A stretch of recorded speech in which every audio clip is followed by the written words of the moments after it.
आप देख रहे हैं कर्तव्य एवं निष्ठा का बयान, साहित्य और संस्कृति का बयान, समता की आवाज बयान टीवी में नागवंशियों का पहला इतिहास वो वेनी राम की रचना है और इसी को आधार मानकर घासीराम ने नागवंशावली झूमर की रचना नागपुरी भाषा में की। तो ये संदर्भ हमारे लिए बहुत जरूरी होते हैं और बिना तथ्यों के और संदर्भों के बात भी ठीक नहीं लगती है। और मैं बल्कि देख रहा था कि जो नाम है, नामकरण जो है उसका बहुत बड़ा मैं देखा, खोजा नागवंश पे, तो उस पूरी एक डिक्शनरी है, नाग से क्या क्या शब्द निकले हैं। तो कई पूरी अल्फाबेटिकल ऑर्डर में लिखा हुआ है। तो ये प्राचीन काल से ही हम देखते हैं कि ये जो सर्प उपासना या जो विविध प्रकार की जो परिवर्तित रूप प्रचलित होते गए सर्प को लेकर, और अपने जब मैं बचपन में था देखता था कि माँ जो है वो विषहरी स्थान और शीतला देवी के स्थान पर जाती है, तो एक महिलाओं की जो लोक परंपराएं होती हैं उसमें भी, और चंपानगर जो भागलपुर में है वहाँ पर भी जो मिथक कथाएं हैं उसमें भी मनसा देवी और एक महाभारत और उनसे जोड़कर जो है उसको देखा जाता है कि यहाँ पर भी नागवंशी लोग रहते थे। लेकिन हम देखें तो चाहे वो कश्मीर से कन्याकुमारी हो या कच्छ से मेघालय तक हो, नागवंशी फैले हुए थे। और ये हर बुक में चर्चा है, जहाँ वो बाबा साहब भी कहते हैं, लिखते हैं और उसको बताने का प्रयास करते हैं। तो चाहे वो मंदिर हो, तीर्थस्थान हो, सब जो है सर्प उपासना के स्थल रहे हैं। और जो प्रमुख 4 धर्म हैं, चाहे वो शैव हो, वैष्णव हो, जैन हो, बुद्ध हो, उन सभी धर्मों में सर्प उपासना से जुड़े हुए माना जाता है। और सांप ही क्यों, नाग ही क्यों? तो सांप को जो है वो अमृत, मोक्ष, दीर्घ जीवन, संतान प्राप्ति, सौभाग्य का प्रतीक माना गया है। और अभी भी देखते हैं, कहते हैं कि किसी को संतान नहीं हो रही है और सांप सपना में आ गया तो संतान। तो ये कुछ मिथकीय भी हैं, कुछ ऐतिहासिक, मैं उन सब पर भी आऊंगा। तो एक शरीर से दूसरे शरीर में प्रवेश करने की शक्ति रखने तथा आत्मा के पुनर्जन्म से भी जोड़कर देखा जाता है। दक्षिण भारत में नागबाली पूजा होती है, जो स्त्रियां जहाँ चींटियों के बिलों में दूध डालती हैं, क्योंकि वहाँ माना जाता है कि सर्प का वास होता है। तो लोक परंपराएं हम लोग जो है भूलते जा रहे हैं। आधुनिकता के चकाचौंध में हम लोग खो बैठे हैं अपनी आस्थाओं को, रीति रिवाजों को, और इसीलिए हम अपने इतिहास को भी भूलते जा रहे हैं। रतन सर ने ठीक कहा, और बाबा साहब भी कहते थे कि हमें जो है गांव से शहर की ओर आना पड़ेगा, तभी जो है हमारा दलित समाज या बहुजन समाज जो है तरक्की कर पाएगा। लेकिन जब हम अपने इतिहास को ही भूल जाएंगे तो फिर तरक्की।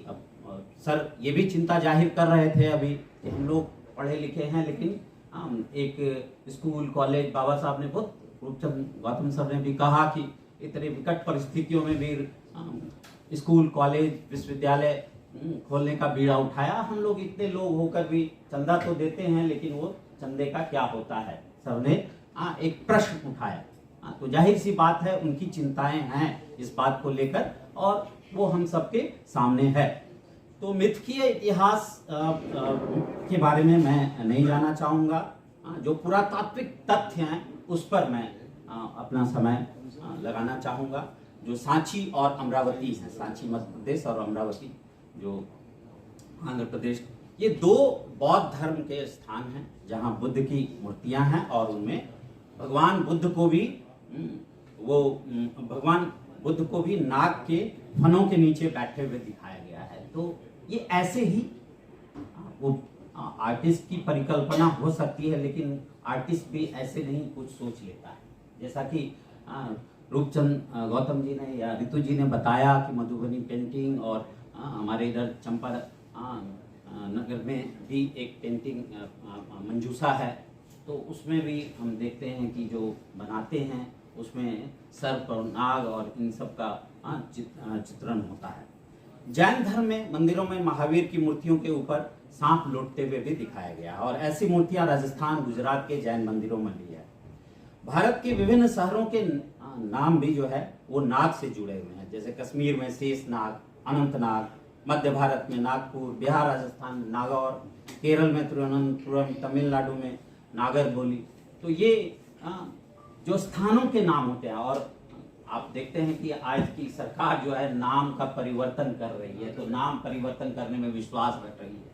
तो जो नाग वंश और नाग संस्कृति से जुड़े हुए अभी भी वो नाम मौजूद हैं हम लोगों के सामने। तो नाग जाति भारत की एक प्राचीन और प्रतिष्ठित जाति रही, जिसकी सभ्यता भारत में ही नहीं बल्कि भारत के बाहर भी पर्याप्त फैली हुई थी, और इसका प्रमाण मोहनजोदड़ो में प्राप्त नाग चिन्हों तथा प्राचीन दक्षिण भारत के अभिलेखों के आधार पर पर्याप्त रूप से मिलता है। एलिफेंटा, अजंता, एलोरा, उनकी गुफाओं में, दक्षिण भारत के मंदिरों में भी नागों के अनेक चित्र मिलते हैं। खजुराहों के प्रसिद्ध चंदेलों के मंदिर में, चंदेल कौन थे? तो जाहिर सी बात है, और जो वहां पर भी कई स्थानों पर नागों के चित्र अंकित हैं। उड़ीसा के भुवनेश्वर के प्रसिद्ध लिंगराज मंदिर और पुरी के जगन्नाथ मंदिर में भी नाग की मूर्ति तथा चित्र स्थापित है या बने हुए हैं। बिहार के राजगिरी में मनिहारी सर्प का बहुत बड़ा गोलाकार घर बना हुआ, और यह मनियार मठ के नाम से।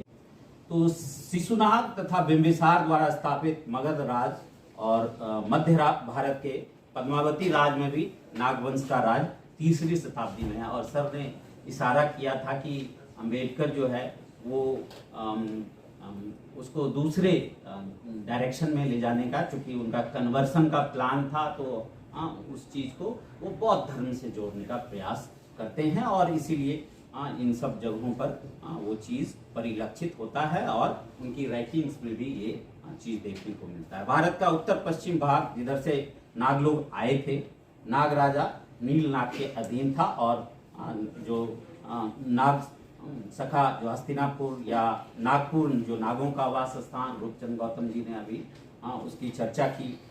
नालंदा विश्वविद्यालय को भी जो है कहा जाता है कि वो नागनंद ने जो है वो प्रतिष्ठित किया, बनाए थे। और तक्षशिला में भी नागराजा तक्षक की चर्चा होती है या उनका जिक्र आता है।